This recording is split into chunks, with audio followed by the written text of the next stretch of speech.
하나님 말씀 받겠습니다. 누가복음 15장 1절에서 7절까지입니다.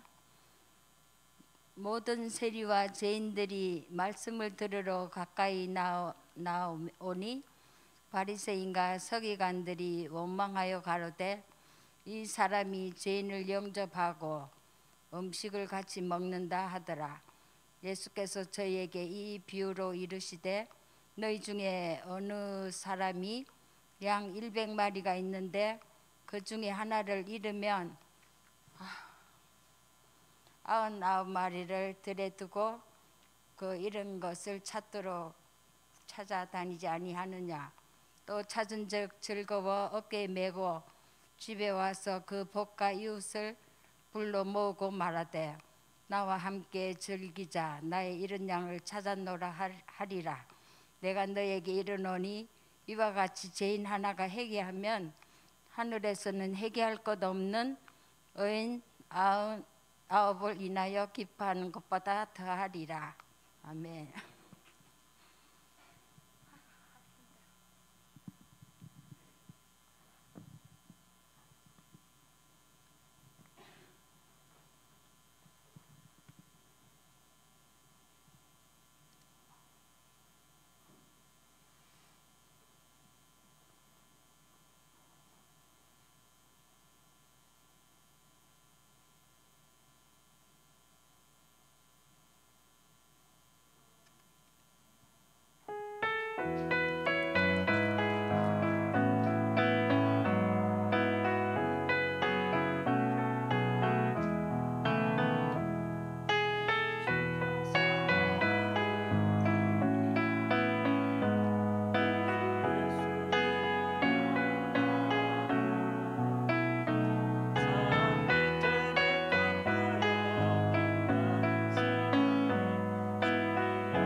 기도하겠습니다. 하나님, 오늘 한나 다비다 여전도의 헌신 예배로 드리게 하시니 감사드립니다. 이 시간 드려지는 예배를 하나님 홀로 영광 받아 주옵소서. 하늘 문을 여시고 하나님의 은혜가 풍성히 부어지는 복된 시간 되게 하여 주옵소서.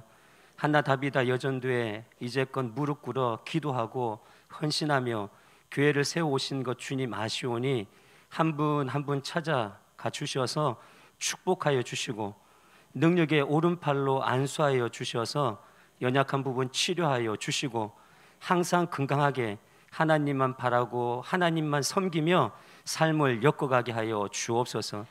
예수님의 이름으로 기도드렸습니다. 아멘. 할렐루야. 예, 낮에도 뵙고 저녁에도 뵙고 너무 좋네요. 옆에 분 한번 보세요. 예, 같이 인사하는데요. 옆에 분은 앞뒤 인사하는데 천사의 얼굴 같습니다. 우리 인사하도록 하겠습니다. 진짜 천사 같으세요. 오직 하나님의 은혜로 살아가는 저희들 되기를 소망합니다. 잃은 양을 향한 목자의 심정이라는 제목으로 하나님의 말씀 보도록 하겠습니다. 세상의 원리 중에 약자에게 강하고 강자에게 약한 걸 봅니다. 그래서 대부분 보면 자신보다 약하거나 자신보다 낫다 이렇게 싶으면 얕잡아 보는 경향이 있어요. 그래서 함부로 대하죠. 그런데 자신보다 강하거나 자신보다 낫다 싶으면 굽신거리고 아부하고 그리고 아양을 뜨는 걸 보게 됩니다. 예를 들면 갑질 논란을 보면 알죠. 자기 자신이 가진 것이 많고 아는 것이 많다고 해서 모든 사람들을 자신보다 하찮게 여기고 상대방의 인격을 무시하면서 갑질하는 걸 보게 됩니다. 제가 목사잖아요. 할렐루야. 당연한 건데 그죠? 제가 목사인데 그런데 무의식 중에 이런 행동을 하더라고요. 한 번은 주차를 하는데 아주 널널했습니다. 주차 공간이 많이 넓었어요. 자리가 많았습니다. 그래서 편안하게 주차를 했다고 생각을 하고 주차를 하고 이제 일을 보고 왔는데 주차 관리하시는 분이 마음에 안 들었나 봐요. 그래서 주차선에 똑바로 이렇게 대셔야지 왜 그렇게 대셨어요? 이렇게 얘기할 때 제가 네 제가 이랬어요. 네. 빈정대듯이 제가 그렇게 얘기했던 적이 있습니다. 그 순간 아차 싶었죠. 제가 목사인데 하나님께 죄송했던 적이 있었습니다. 성도 여러분들은 어떠세요? 이런 세상의 원리에 사로잡혀서 교회에서 가정에서 그리고 무의식 중에 이런 생활을 하고 있지는 않으세요? 하나님께서 이런 삶을 원치 않으세요? 그럼 오늘 이 시간 하나님이 어떤 삶을 원하시는지 한번 상고해 보도록 하겠습니다. 그래서 하나님이 기뻐하시는 거룩한 삶을 살아내는 저와 여러분 되기를 소망합니다. 누가복음 15장 1절을 보면 모든 세리와 죄인들이 말씀을 들으러 가까이 나오니, 말씀을 들으러 가까이 나오니가 누구냐 하면 모든 세리와 죄인들이다 말씀하고 있습니다. 여기서 죄인의 의미인데 우리가 일반적으로 생각하는 죄인의 의미가 아닙니다. 일반적으로 죄인이라고 여기는 사람들은 악한 말을 하고 악한 행동을 하는 사람들이 죄인이다라고 이렇게 얘기를 해요. 그런데 여기서의 죄인은 그 당시 유대 사회에서 죄인의 개념이 있었어요. 죄인의 개념이 있었는데 그 개념이 어떤 개념이었냐 하면 유대인들이 만들어 놓은 규범의 잣대에 맞지 않으면 죄인 취급을 했던 것입니다. 예를 들어서 질병에 걸린 사람들, 그리고 장애가 있는 사람들, 가난한 사람들, 율법을 지키지 못한 사람들, 이런 사람들을 이 당시에는 죄인들이다 얘기했던 것입니다. 그래서 세리들도 그 당시에 유대인들에게 철저하게 죄인 취급을 당했었습니다. 세리들은 로마 제국에 빌붙어서 동족에게 세금을 착취하면서 변절자로 살았거든요. 우리가 아는 삭개오가 대표적인 인물입니다. 이렇듯 그 당시 유대 사회에서 죄인 취급받으며 인정받지 못했던 사람들이 지금 말씀을 듣기 위해서 예수님께 나온 것입니다.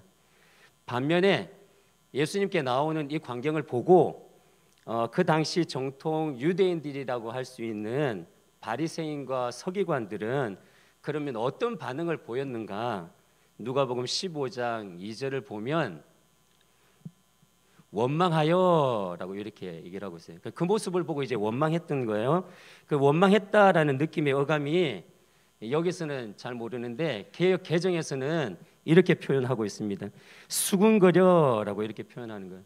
그러니까 그 죄인들이 예수님께 나오는 모습을 보고 수군거리고 빈정되었던 것입니다. 비방하였던 거죠. 야, 이 사람 미쳤냐? 미친 사람 아니야? 죄인들과 함께 식사를 해? 유대인들의 규범에는 죄인과 식사해서는 안 되는데 식사를 하는 거죠. 그래서 예수님과 죄인들을 바라보면서 수군거리고 비방하는 것이었습니다.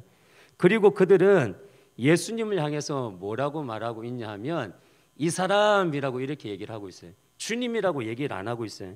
구조로 여기지 않았던 것입니다. 그저 유대인의 한 사람으로 유대의 규범을 어기어서 죄인들과 식사하고 있는 한 사람에 불과했던 거예요. 예수님이. 왜냐하면 유대인이 함께 식사한다는 것은 너와 내가 동등하다라는 의미를 담고 있기 때문입니다. 그래서 유대인이었던 예수님이 죄인들과 식사하는 것을 보니 안 입고 왔던 거예요. 거슬리고 미웠던 거죠. 유대인이라면 절대로 죄인과 함께 식사를 하면 안 되는 거였어요. 왕따를 시켜야 되고 상종을 하지 말아야지 그게 당연한 거였어요. 그런데 유대인들이 볼 때 예수님이 그러지 않았다라는 거죠. 그러면 왜 유대인들이 이런 사고를 가지고 생활을 했을까? 그들에게는 선민사상이 있었습니다. 선민사상. 무엇이냐면 자신들만 하나님이 특별하게 선택한 백성이다라는 이 사상이 자리 잡고 있었습니다. 그래서 자신들 위에는 이방인들을 개만도 못한 취급을 했던 거죠. 무엇입니까? 우리는 저들과 달라요. 우리는 저들과 달라. 유대인들이 생각에 죄인들을 바라보면서 우리는 저들과 달라라는 거예요. 구분짓는 태도입니다. 구분짓는 태도. 그런데 그걸 아세요? 이 구분짓는 태도, 이 태도가 우리 속에 자리 잡고 있다라는 거예요. 예전에 제가 박사들만 모여서 예배드리는 교회가 있다라는 소리를 들었어요. 그리고 경상도 사람들이 모여서 전라도 사람들이 모여서 특정 지역에 모여 있는 사람들이 이렇게 교회에서 모여가지고 예배드리고 있다라고 이렇게 들은 적이 있습니다. 그리고 교회 안에서 당을 짓고 모임을 이렇게 가지기도 하죠. 그러면서 내가 속한 모임은 아주 특별해라고 이렇게 인식을 하는 거예요. 그렇게 여기면서 교만한 모습으로 모든 것에 있어 비판하면서 살아가는 거죠. 불만을 토로하는 거죠. 그러다 보니 내분을 일으키게 되고 그리고 분열을 조장하게 되는 거죠. 그래서 이렇게 구분짓는 태도가 주는 고통은 말할 수 없이 힘든 거예요. 갈라지고 거부당하고 무시당하는 느낌이 들기 때문에 그렇습니다. 자신이 성도라고 자부한다면 절대로 이러면 안 되는 것입니다. 구분짓고 당을 짓다 보면 하나님이 기뻐하는 일보다는 하나님을 실망시키는 일을 더 많이 보이기 때문에 그래요. 민수기를 보면 당을 짓는 고라 이야기가 나옵니다. 고라와 그를 추종하는 족장 250명이 있었습니다. 그들은 모세와 아론만이 이스라엘의 지도자다라고 이렇게 지도자요 제사장의 직분을 감당하는 것이다 라는 이것을 부정하였던 거예요. 받아들이지 못했습니다. 이 고라당이. 그러면서 이 고라당이 반역을 했어요. 반역을. 이렇게 당을 짓고 하는 일이 자신들의 생각과 다르다고 마음에 안 든다고 불만을 품고 격하게 반응하는 거죠. 불만을 토로하는 거죠. 이 모습을 하나님께서는 실망하시고 이 고라와 그를 추종하는 120명을 회막으로 부르세요. 회막으로 부르시고 난 후에 땅을 갈라서 그리고 그들을 삼켜 버리는 것을 보게 됩니다. 여러분, 구분짓고 당을 짓는 태도를 삼가해야 되는 이유가 이에 있는 거예요. 모이면 건설적이면 좋은데 그렇지 않을 경우가 많습니다. 비판과 원망과 불평이 만연해져서 하나님이 원치 않는 자리에 내가 있을 수 있기 때문에 조심해야 하는 것입니다. 구분짓기를 좋아하던 이 바리새인과 서기관들은 예수님이 세리와 죄인들과 식사하는 것을 보고 비난하고 수군거려요. 누가복음 15장은 예수님이 비난하고 수군거리는 그들을 보고 하나님의 마음을 담아서 비유로 이렇게 표현을 하세요. 그러면 누가복음 15장 비유를 통해서 하나님이 어떤 마음을 이렇게 표현하고 있는지 한번 보도록 하겠습니다.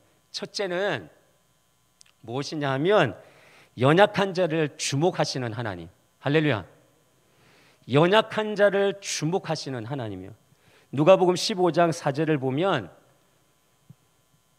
너희 중에 어느 사람이 양 100마리가 있는데 그 중에 하나를 잃으면 99마리를 들에 두고 그 잃은 것을 찾도록 찾아다니지 아니하느냐라고 이렇게 말씀하고 있어요. 양 100마리 중에 몇 마리를 잃었다고 이렇게 얘기를 해요? 한 마리. 그러면 몇 대 몇이에요? 99대 1이에요. 99대 1. 그럼 99대 1이다라는 것은 어떤 의미이냐 하면 히브리인들은 이 숫자로 과장법을 이렇게 표현을 했어요.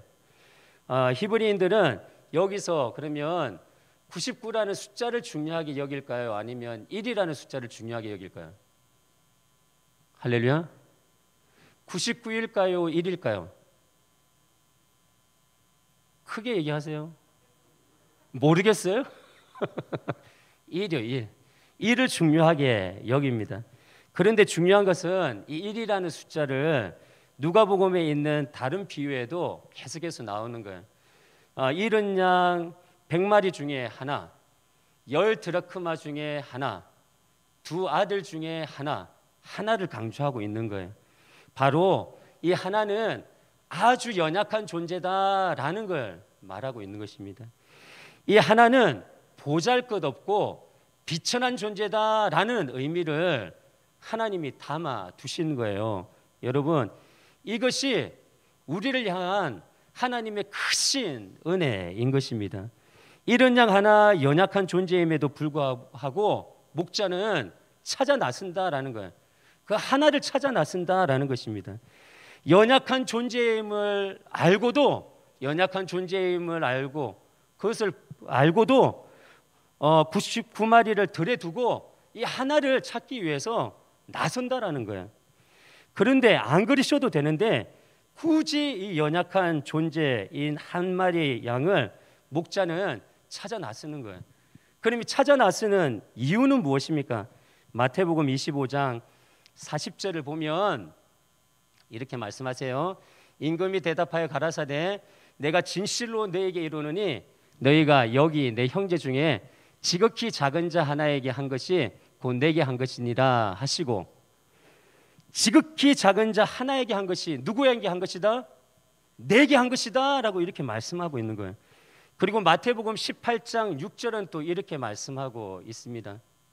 누구든지 나를 믿는 이 소자 중 하나를 실족해 하면 차라리 연자맷돌을 그 목에 달리우고 깊은 바다에 빠뜨리우는 것이 나으니라 말씀하고 있는 거예요. 그 작은 자 하나를 실족하게 하면 연자맷돌을 목에 메고 바다에 빠져 죽는 것이 낫다라고 이렇게 말씀하고 계신 거예요. 누가요? 주님이 이렇게 말씀하고 계신 거예요. 하나님께서 보잘것없는 하나에게 한 것이 내게 한 것이다. 비천한 하나를 실족하면 연자맷돌을 목에 걸고 바다에 빠져 죽는 것이 낫다라고 이렇게 말씀하고 있는 거예요. 왜 이렇게 말씀하실까요? 보잘것없고 비천한 하나가 그만큼 귀하고 그만큼 복된 존재다라고 이렇게 말씀하고 계시기 때문인 것입니다. 연약한 존재가 하나님께 있어는 누구도 안 해요. 세상에서는 안 해요. 연약한 존재가 하나님에게, 하나님 앞에서는 정말 귀하고 복된 존재인 것입니다. 왜요? 이 연약한 존재의 삶을 회복시키기 위해서 하나님께서 이 땅에 하나밖에 없는 예수 그리스도를 보내주셨고 십자가에서 죽기까지 내버려 두시고 사랑을 확정하셨거든요. 그래서 그렇게 하나님께서는 이 연약한 존재를 귀하게 여기시고 복되게 여기시는 것입니다. 그래서 이렇게 표현하죠. 세상의 시각으로 볼 때는 연약한 존재가 진짜로 보잘것없는 존재예요. 그런데 하나님의 시각으로 보면 연약한 존재가 예수님의 핏값으로 산 예수님 짤이다라는 거예요. 예수님 핏값으로 산 예수님 짤이 예수님 값이라는 거예요. 죽음의 몸값이라는 거예요. 이토록 귀하고 존귀한 존재다라고 말씀하고 있는 것입니다. 연약한 존재가 얼마나 하나님 앞에 귀한 존재인지 말씀하고 계시는 거죠. 그렇습니다. 연약한 존재인 한 마리의 양이 정말 귀하고 복된 존재, 예수님의 핏값으로 산 예수님 짤이기 때문인 것입니다. 그래서 찾아 나서는 거예요. 그래서 찾아 나서는 거예요.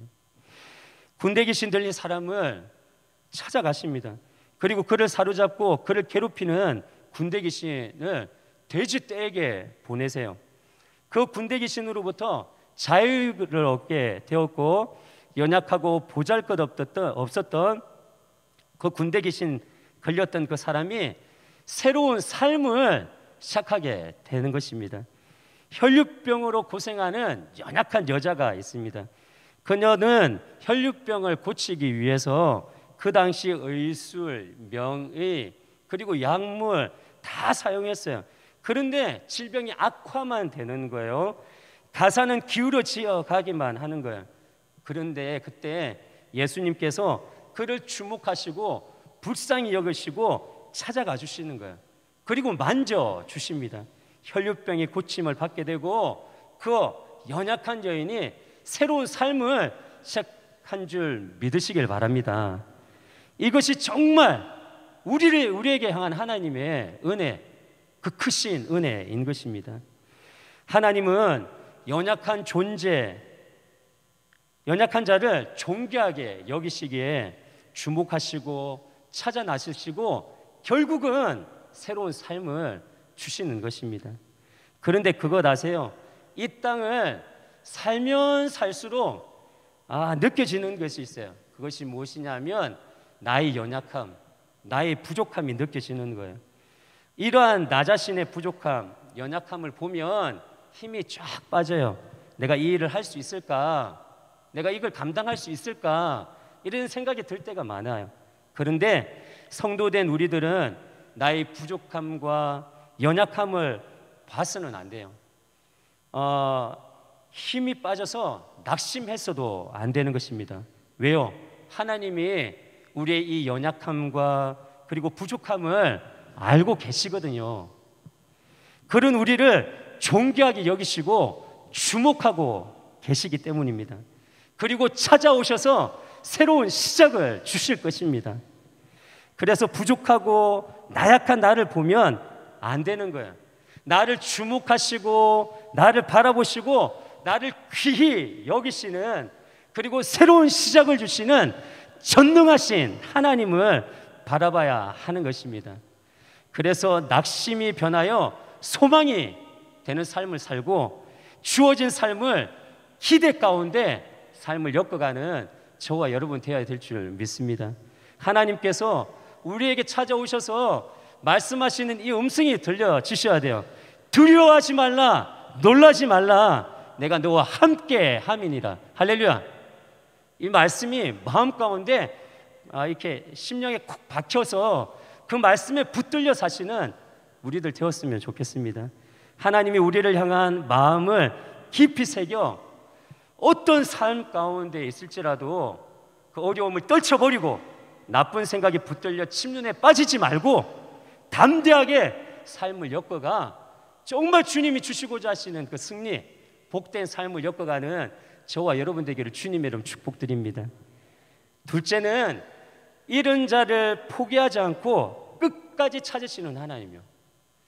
잃은 자를 포기하지 않고 끝까지 찾으시는 하나님. 누가복음 15장 4절을 다시 보면 너희 중에 어느 사람이 양 100마리가 있는데 그 중에 하나를 잃으면 99마리를 들여 두고 그 잃은 것을 찾도록 찾아다니지 아니하겠느냐. 그 잃은 것을 찾도록 찾아다니지 아니하겠느냐 말씀하세요. 99마리를 들여 두고 그 잃은 것을 찾도록 찾아다니지 않겠느냐라는 거예요. 잃은 양 한 마리를 찾기 위해서 99마리를 어디다 둔다고요? 들에다가 둔다고요. 들에다가. 이 들은 어떤 곳이에요? 울타리가 쳐져 있지 않은 곳이에요. 그럼 안전한가요? 아니요, 안전하지가 않은 곳이에요. 그곳에 99마리를 두었다라는 거예요. 무슨 얘기냐면 또 잃을 수 있다라는 거예요. 이 99마리 중에 잃은 양이 또 나타날 수 있다라는 의미를 담고 있는 거예요.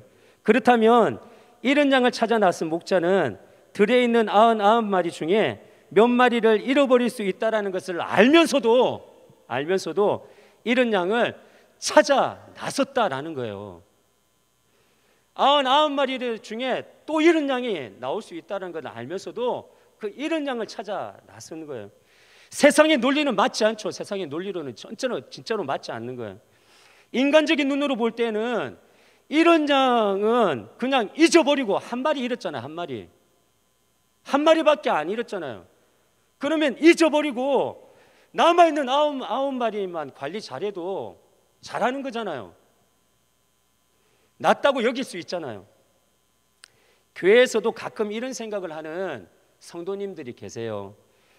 있는 성도 관리도 안 되는데 왜 매일 전도를 나가서 이렇게 부담만 되게 하냐고 이렇게 얘기를 해요. 그럼에도 이런 양을 포기해서는 안 되는 것입니다. 어떤 대가를 지불했으라도 교회가 감당해야 될 부분은 무엇이냐 하면 전도예요. 전도. 할렐루야. 전도인 것입니다. 전도로 열심을 내야 하는 거예요. 주님이 다시 오시는 그리스도의 날에 최고의 자랑거리는 무엇이냐 하면 전도의 열매인 것입니다. 하늘나라에서 최고의 면류관은 나를 통해서 예수님 믿은 사람들이요. 그 사람들이 나에게 있어가지고 최고의 면류관인 것입니다. 다니엘서 12장 3절을 보면 지혜 있는 자는 궁창의 빛과 같이 빛날 것이요 많은 사람들을 옳은 대로 돌아오게 하는 자는 별과 같이 영원토록 비치리라 말씀하고 있어요. 전도된 사람들과 전도한 사람들이 어떻게 해요? 하늘의 별과 같이 수놓을 것이다 라고 이렇게 말씀하고 있는 것입니다. 예나 지금이나 하나님이 가장 기뻐하시는 일은 전도예요. 전도. 마귀가 그러면 제일 싫어하는 것은 뭐예요? 전도예요. 전도.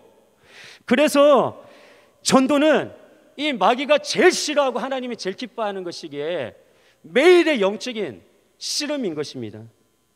처절한 영적 싸움인 거예요. 이 전도가 이 처절한 영적 싸움을 하면서 전도를 해 나가야 하는 것입니다. 그런데 전도는 달란트가 아니에요. 전도는 착각을 하는데 달란트가 아니고 배우고 훈련하면 되는 것입니다. 무엇이든지 배우고 훈련하지 않고는 잘할 수 없는 것입니다. 지금 이 시간 전도를 결단한다면 하나님께서 정말 이 시간 저희들을 바라보시고 하나님께서 많이 기뻐하고 행복하실 줄 믿습니다. 정말 전도하는 저희들 되기를 소망합니다. 여기서 우리가 알아야 하는 거예요. 99마리를 들여두고 잃은 양을 찾아 나선다라는 것은 99마리 중에 몇 마리를 잃어버릴지라도 잃은 양 한 마리를 포기하지 않겠다라는 거예요. 그럼 잃은 양은 어떻게 찾겠다라고 이렇게 말씀하세요? 찾도록 찾아다니겠다라고 이렇게 말하는 거예요. 개역개정에는 이렇게 표현하고 있습니다. 찾아내기까지 찾아다니겠다 말씀하시는 거예요. 언제까지? 찾아내기까지. 끝까지 찾겠다라는 거예요. 끝까지 찾아다녀서 반드시 찾겠다라는 의미가 이 안에 담겨 있어요. 혹시 자녀를 잃어버리신 적 있으세요? 자녀를 잃어버리신 적 있으세요? 저는 있어요. 잠깐의 10분이었는데 제가 모교에서 중등부를 사역할 때인데 아이들을 데리고 놀이동산으로 한 80명 정도 데리고 왔습니다. 중학생들. 그때가 큰 아들이 4살인가 5살 때였어요. 함께 데리고 갔는데 중학생들이 정말 말을 안 들어요. 북한이 김정일이 이렇게 우리나라를 쳐들어오지 못하는 게 중학생 때문에 그렇다고 그러잖아요. 그토록 무서운 애들이 중학생들인 거예요. 그들을 통솔하기는 정말 쉽지가 않습니다. 온통 그래서 그들에게 집중을 했죠. 날씨가 많이 더워서 이제 하드도 이렇게 사주면서 관리를, 아이스크림 하나씩 사주면서 관리를 했어요. 학생들을 신경을 쓰다 보니까 그만 제 큰아들을 신경을 못 쓴 거예요. 깜빡한 거죠. 정신을 차리고 주변을 돌아보니까 큰아들이 없어요. 사라져 버렸어요. 너무 놀라가지고 제가 하얗게 질렸습니다. 정신이 없이 이리저리 뛰어다니면서 찾았어요. 그런데 다행히도 정말 마음씨 좋은 분이 울고 있는 제 큰아들을 보고 물어 저에게 데리고 왔더라고요. 얼마나 감사한지를 몰랐어요 그때. 여러분, 제 아들을 잃어버린 시간은 제가 몇 분이었냐 하면 한 10분 정도밖에 안 돼요. 정말 이 10분이 10년과도 같았어요. 정말 그랬어요. 그런데 만약에 자녀를 잃어버렸다면 찾다가 또 찾다가 찾지 못한다면, 그래서 깊은 밤이 와서 도저히 못 찾을 것 같으면 여러분, 내일 찾자 이럴 거예요? 아니죠. 여러분, 그럴 수 없죠. 말이 안 되죠. 불가능한 일이죠. 자녀를 잃어버려 죽어버릴 심정인데 깊은 밤이 되었다고 찾다가 지쳐서 포기해요? 아니죠. 포기 못하죠. 내일 찾는다라는 건 말도 안 되죠. 찾을 때까지 끝까지 찾아 나서는 거예요. 반드시 찾을 때까지 끝까지 찾는 것입니다. 깊은 밤이라는 환경, 몸이 지쳤다라는 것은 문제가 되지 않아요. 찾을 때까지 끝까지 포기하지 않고 찾아 나서는 것입니다. 이것이 이런 양을 향한 목자의 심정인 거예요. 이것이 하나님이 이 땅에 잃어버려서 지금 세상 가운데 놓여 있는 그들을 향한 하나님의 마음인 것입니다. 그러니까 여러분, 우리가 자식을 잃어버렸을 때 마음이 새카맣게 타 들어갈 정도를 넘어 죽을 것 같은 심정인 것처럼, 이 땅에 잃어버린 영혼을 볼 때 하나님 아버지의 마음은 더 새카맣게 타 들어가고 죽을 것 같아 독생자 예수님을 이 땅에 보내주셨고 십자가에서 죽기까지 그냥 내버려 두셨다라는 것입니다. 그렇게 하나님은 잃어버린 영혼을 끝까지 찾아 구원코자 하시는 열망이 있으신 거예요. 이 열망을 저와 여러분이 닮아야 되는 것입니다. 그래서 십자가의 사랑을 받은 우리가 십자가의 사랑을 주며 잃어버린 영혼들을 찾을 때까지 끝까지 포기하지 않고 찾기를 원하고 바라고 계심을 잊지 않고 살아가는 저와 여러분 되기를 주님의 이름으로 축복드립니다. 여러분, 하나님 아버지의 잃어버린 영혼을 향한 이 애절함을 다시 한번 보는데요, 누가복음 15장 4절을 다시 한번 보면, 너희 중에 어느 사람이 양 100마리가 있는데 그 중에 하나를 잃으면 99마리를 들여두고 그 잃은 것을 찾도록 찾아다니지 아니하느냐 말씀하고 있어요. 잃으면 잃은 것 이렇게 말씀하고 있는 거예요. 잃었다라는 것을 두 번을 표현하고 있는 것입니다. 하나님이 이런 양을 향해서 정말 이 영혼을 향한 애절함이 느낄 수 있는 거예요. 그런데 좀 더 이 애절함을 느낄 수 있는 것은 잃었다라는 이 의미예요. 이 의미. 이 잃었다라는 의미 안에는 어떤 의미가 담겨 있냐 하면, 양이 스스로 길을 잃었다라는 의미가 아니고, 목자가 자기 양을 잃었다라는 의미를 담고 있는 거예요. 목자 자신이 자기 양을 잃어버렸다라는 의미가 담겨 있는 것입니다. 이것을 볼 때 목자는 하나님 아버지의 심정을 제대로 알 수 있는데 그토록 잃어버렸다는 것 때문에 힘들어하고 있는 거예요. 목자인 당신이 자기 양을 잃어버렸다라는 것 때문에 아파하고 있는 하나님 아버지의 심정을 이 잃었다라는 이 단어 안에서 발견할 수 있는 것입니다. 그래서 목자는 잃어버린 양을 목자 자신이 찾고 싶은 애절함이 있는 거예요. 자기가 자신이 잃어버린 양이기 때문에 자기 자신이 찾고자 하시는 이 애절한 이 열망이 있는 것입니다. 꼭 찾아야 된다고, 반드시 찾을 것이다 라는 이 마음이 이렇다라는 이 단어 안에 담겨 있는 것입니다. 여러분, 예수님은 자신이 잃어버린 한 마리의 양을 찾아다니시는데 찾아내기까지 끝까지 포기하지 않고 찾아내시는 목자라는 사실인 것입니다. 이것을 어떤 사람들은 이렇게 말을 하는 분들도 있어요. 99마리가 얼마나 화가 나겠어요. 한 마리 양은 스스로 길을 잃은 것인데 꼭 그렇게 포기하지 않고 끝까지 찾아야 해요? 그러면 99마리는 뭐가 되냐고요? 99마리는 소외되는 것 같고, 그리고 버림받은 것 같고, 이런 양 한 마리, 그 양만 사랑받는 것 같잖아요. 99마리가 질투하지 않겠어요? 이렇게 얘기하시는 분들이 있어요. 그런데 과연 그럴까라는 거예요. 과연 그럴까? 역지사지 입장을 바꿔서 생각을 한번 해보세요. 과연 그럴까? 99마리를 들에 두고 길을 잃어버린 한 마리를 찾아 나서는 목자를 보면 화나고 질투가 나세요? 아니죠. 행복하죠. 왜요? 기대가 되는 거예요. 기대가 되는 거예요. 어떤 기대요? 나도 부족한 양인데 언젠가는 나도 길을 잃을 수 있고 엉뚱한 길을 헤맬 때가 있는데, 그때 우리 목자, 나의 목자는 반드시 나를 찾겠구나. 반드시 나를 찾아오겠구나. 반드시 나를 포기하지 않고 찾겠구나 라는 이 안도감과 함께 행복이 몰려오는 거죠. 행복이 몰려오는 거죠.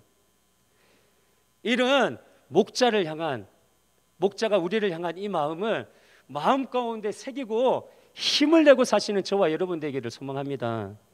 셋째는 모두 함께 기뻐하길 원하시는 하나님이다 라는 거예요. 모두 함께 기뻐하기를 원하세요. 누가복음 15장 5절 6절을 보면, 또 찾아낸즉 즐거워 어깨에 메고 집에 와서 그 벗과 이웃을 불러 모으고 말하되 나와 함께 즐기자. 나의 잃은 양을 찾았노라 하리라. 이렇게 말씀하세요. 뭐라고 합니까? 목자가 잃은 양을 찾아내서 즐거워 어깨에 메고 돌아왔다라고 이렇게 표현을 하고 있는 거예요. 상상을 해보세요. 잃은 양을 찾았습니다. 찾은 양의 상태가 어땠을 거예요? 잃어버린 자녀들 보세요. 눈물 콧물 다 쏟아가지고 아주 지저분하잖아요. 눈물 콧물 다 쏟아가지고 뒤범벅대가지고 막 거지꼴 같은 모습 찾으면 그런 모습이잖아요. 온몸이 더럽고 추해서 만지기도 싫은 상태였을 거예요. 그럴 수밖에 없었을 거예요. 길 잃은 양은 목자의 목소리가 들리지 않으니 무섭고 두려웠겠죠. 그리고 두렵고 무서워서 혼자 이리저리 계속 다니다 보니 쉬지도 못했을 거예요. 정신도 몸도 다 지쳐버리고 엉망진창이 되었을 것입니다. 많이 지저분해졌고 그리고 더러워졌을 거예요. 목자가 길을 잃은 지친 양을 찾았으니 얼마나 기뻤겠습니까? 더럽지만 얼마나 기뻤겠어요. 목자는 끝까지 포기하지 않고 찾아낸 이 잃은 양이 너무 이쁘고 귀여운 거예요. 눈으로 볼 때는 더럽고 추하고 만지기도 싫은데 그 영혼이 너무 이쁘고 귀엽고 사랑스러운 거예요. 이런 양을 어깨에 메고 즐겁게 돌아오는 거죠. 지저분한 양이 자신의 어깨를 더럽힌다라는 생각도 없이 그저 즐겁고 기쁘게 돌아오는 것입니다. 그런데 목자만 기뻤을까? 목자만 기뻤을까? 아니요. 길 잃은 양도 자신의 목자를 만났기에 기뻤고 안도가 되었고 평안해졌던 것입니다. 왜요? 이제는 편히 쉴 수 있겠구나. 주인과 함께하니 두려워하지 않아도 되겠구나. 이런 마음이 생기는 거예요. 목자는 잃은 양을 찾아 너무 기뻤습니다. 그래서 어떻게 합니까? 이웃을 불러다가 이렇게 얘기를 해요. 나와 함께 즐거워하자라고 이렇게 말하는 거예요. 그런데 목자는 길 잃은 양을 찾았을 때에 목자 혼자만 즐거워하지 않기를 원했어요. 이웃과 함께 기뻐하기를 원했던 것입니다. 서두에 배경을 말씀드렸죠. 이거랑 연결해서 이 부분은 보아야 돼요. 바리새인과 서기관들이 죄인들과 함께 식사하는 예수님이 이해가 되지 않아서 수군거렸어요. 그리고 비방했어요. 저러면 안 되는데 왜 저럴까? 예수님이 저러면 안 되는데 왜 저럴까? 그런데 하나님은 아니라는 거예요. 하나님은 예수님의 행동을, 이런 죄인과 함께 식사를 하는 이 예수님의 행동을 기뻐하셨던 것입니다. 할렐루야. 그러면서 바리새인과 서기관들에게 이 비유를 통해서 이렇게 말씀하시는 거예요. 예수님처럼 죄인들과 식사하며 함께 하라는 거예요. 할렐루야. 죄인들과 함께 하라는 것입니다. 죄인들을 외면하지 말고, 내 마음에 들지 않는다고 해서 외면하지 말고, 내치지 말고 함께 어우러져 모여서 즐거워하라라고 이렇게 말씀하시는 거예요. 왜요? 누가복음 15장 7절은 이렇게 말씀하고 있어요. 내가 너희에게 이르노니 이와 같이 죄인 하나가 회개하면 하늘에서는 회개할 것 없는 의인 99을 인하여 기뻐하는 것보다 더하리라. 할렐루야. 이 회개하는 죄인 하나가 회개하면 하늘에서 기뻐하리라 말씀하시는 거예요. 할렐루야. 99마리로 인하여 기뻐하는 것보다 이 죄인 하나가 회개한 것, 이것이 더 기쁘다 하나님이 말씀하시는 거예요.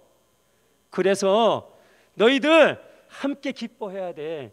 죄인을 외면하면 안 돼. 죄인을 내치면 안 돼. 그와 함께하며 그에게 복음을 전하고 그가 돌이킬 수 있도록 도와주며 함께 해야 돼. 외면하지 마. 함께해서 그를 살려야 돼. 함께 기뻐해야 돼 라고 말씀하시는, 하나님이 음성이 들려지는 이 시간 되기를 주님의 이름 축복드립니다. 우리가 죄인과 함께하여 그 죄인이 회개하여 돌아온다면 하나님이 정말 기뻐하실 거예요. 동우야, 잘했다. 정말 잘했다. 내가 원하는 거였어. 내가 그 삶을 원해. 사랑하는 성도님들, 이것이 하나님의 마음인 것입니다. 그래서 우리가 한 영혼 한 영혼에 목숨을 걸어야 해요. 하나님이 한 영혼에 목숨을 거시거든요. 그리고 함께 해야 하는 것입니다. 그래서 중요한 것은 무엇이냐면, 지금 우리 공동체 안에 있는 우리들 모두 목양교회 성도님들 모두 뭐 1년에 한 번 나오시든지 그 상관없어요. 한 번 나와도 목양교회 성도님이죠. 할렐루야. 아니 5년 안 돼도 괜찮아요. 그냥 목양교회에서 이렇게 성도로 적을 뒀다면 다 목양교회 식구인 거예요. 할렐루야. 그 식구들 누구든지 보면 이렇게 함께 하고 함께 해 주어야 한다라는 거예요. 한 영혼도 소홀히 하면 안 된다라는 것입니다. 한 영혼도 무시하면 안 되는 거예요. 그래서 우리가 공동체 안에 있는 모두와 함께하고 함께 해줌에 있어가지고 우리가 정말 조심해야 될 것이 있는데, 그것이 무엇이냐면 말이에요. 말. 정말 이 말 조심해야 하는 것입니다. 말을 함부로 하면 안 돼요. 말이 인격이에요. 할렐루야. 말이 인격이다 꼭 기억하셔야 됩니다. 말이 인격이에요. 말을 들어보면 그 사람의 인격을 알 수가 있어요. 그래서 우리가 꼭 기억해야 될 부분은 뭐냐면, 말도 조심하고 이 땅을 사는 누구에게도 우리가 함부로 말하고 함부로 대할 사람은 없다. 딱 정리하셔야 돼요. 절대로 옆에 계신 분들 함부로 말하고 함부로 대하지 마세요. 하나님이 그렇게 이렇게 안 하신다니까요. 내가 함부로 대하고 있는 영혼이 있다면 그 함부로 대하고 있는 그 영혼 때문에 예수님이 이 땅에 오셔서 십자가에 죽으셨다니까요. 정말 옆에 계신 분들 함부로 대하고 함부로 말하면 안 되는 것입니다. 하나님이 그 영혼에게 향한 그 존귀한 열망이 있기 때문에 그렇습니다. 심지어 어린아이일지라도 그러면 안 되는 거예요. 특히 자녀들이 내 소유다라고 이렇게 생각을 하고 함부로 대하는 모습을 보면 안타까워요. 정말 안타깝습니다. 자녀들은 우리의 소유가 아니라 하나님이 우리에게 맡겨주신 선물이에요. 할렐루야. 하나님께서 나보다 남을 낮게 여기라 하셨고 모두를 대할 때 죽게 하듯 하라 하셨고, 특히 이 땅에 있는 모든 사람들은 하나님의 형상을 닮은 존재이기에 함부로 하면 안 된다 말씀하시는 것이에요. 어떤 형상을 닮았다고요? 하나님의 형상이요. 그래서 절대로 함부로 또 하면 안 되는 것입니다. 몰골이 볼품이 없어도 조금 모자랄지라도, 가진 것이 없을지라도, 건강이 약해 아무것도 할 수 없을지라도 주님께 하듯 귀하게 대하고 섬겨나가는 저와 여러분 되기를 소망합니다. 사랑하는 성도님들, 이 모든 것들이 교회에서 훈련되어져야 하는 거예요. 교회에서 훈련되어져야지만 삶에서 우리가 그렇게 살아낼 수가 있습니다. 그럴 때 삶의 터전이 천국이 되는 거예요. 천국은 침노하는 자의 것이라 말씀하셨는데, 우리를 통해서 우리의 삶의 영역을 침노해 나가는 것입니다. 천국을 경험하게 되는 것이고 하나님이 흡족히 여기시는 모습을 바라보며 살게 되는 것입니다. 그러한 우리의 목양교회 공동체 성도님들 다 되시기를 주님의 이름으로 축복드립니다.